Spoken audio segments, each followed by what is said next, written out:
Halo nakama, selamat datang di channel Anime OP.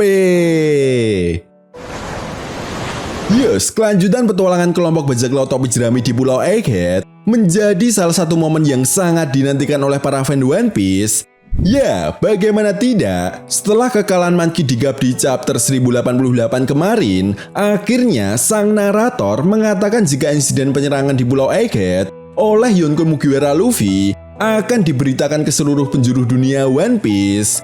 Artinya tidak menutup kemungkinan di chapter 1089 nantinya kita akan melihat kelanjutan pertempuran yang terjadi di Pulau Egghead antara kelompok bajak laut topi jerami versus pemerintah dunia dan angkatan laut. Perlu diingat, pemerintah dunia sudah mulai melakukan pergerakan besar mereka untuk menghabisi Dr. Vegapunk dan bajak laut topi jerami. Jelas kedatangan Gorosei Saturn ke Pulau Egghead menjadi sesuatu hal yang sangat menarik karena seperti yang diperlihatkan di chapter 1085 kemarin, para Gorosei ini memiliki kekuatan buah iblis yang tidak bisa diremehkan begitu saja. Selain itu, mimin rasa 100 kapal perang yang dikirim oleh pemerintah dunia ke Pulau Egghead sudah cukup untuk meratakan pulau masa depan tersebut. Apalagi dengan hadirnya para Serapim yang sampai saat ini belum mampu dikalahkan, menjadi sebuah PR besar bagi kelompok bajak laut topi jerami. Jelas dari sini saja, satu hal yang dapat kita simpulkan adalah gelombang pertempuran besar yang akan terjadi di Pulau Egghead benar-benar tidak bisa terhindarkan lagi. Dengan kata lain, mau tidak mau, suka tidak suka, jika kelompok bajak laut topi jerami ingin menyelesaikan misi utama mereka untuk menyelamatkan Dr. Vegapunk, maka satu-satunya cara yang harus dilakukan oleh sang kaisar lautan Mugiwara Luffy adalah menyelesaikan konflik tersebut.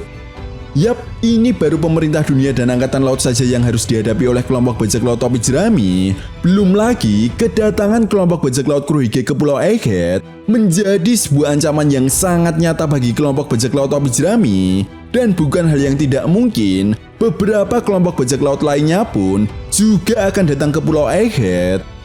Jadi, apa kalian semua bisa membayangkan betapa kacaunya Pulau Egghead nantinya? Dan hal ini juga seolah menjelaskan perkataan sang narator pada manga One Piece chapter 1078 bahwa pertempuran di Pulau Egghead akan berdampak bagi dunia One Piece.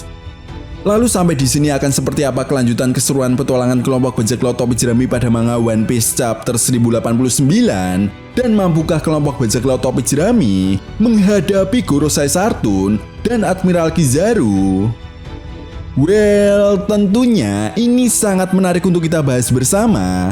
Oke, namun sebelum masuk ke pembahasannya, jangan lupa like video ini ya bosku, sebagai dukungan kalian semua untuk channel ini ke depannya.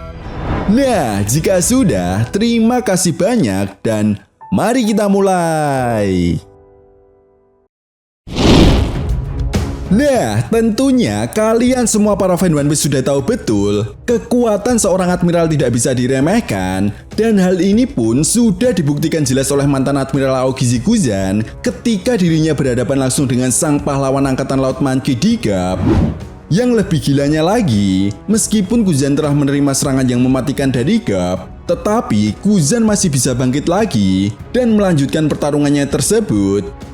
Artinya, level kekuatan Admiral Kizaru pun bisa dibilang setara dengan mantan Admiral Aoki Zikuzan atau bahkan lebih dari itu. Perlu diingat, Admiral Kizaru ini sudah lebih dari 20 tahun bergabung dengan organisasi Angkatan Laut. Jelas hal ini menjadi bukti nyata bahwa pengalamannya menghadapi para bajak laut tidak perlu diragukan lagi. Apalagi Kizaru ini memiliki kekuatan buah iblis Pika Pika no Mythologia, di mana dengan kekuatannya tersebut membuat Kizaru sulit untuk ditaklukkan oleh para bajak laut. Ya, ini baru seorang admiral, belum lagi Gorosei Saturn yang kekuatannya sudah diperlihatkan secara sekilas di chapter 1085 kemarin, dan mimin rasa level kekuatan seorang Gorosei pun sudah dapat dipastikan berada di atas seorang admiral.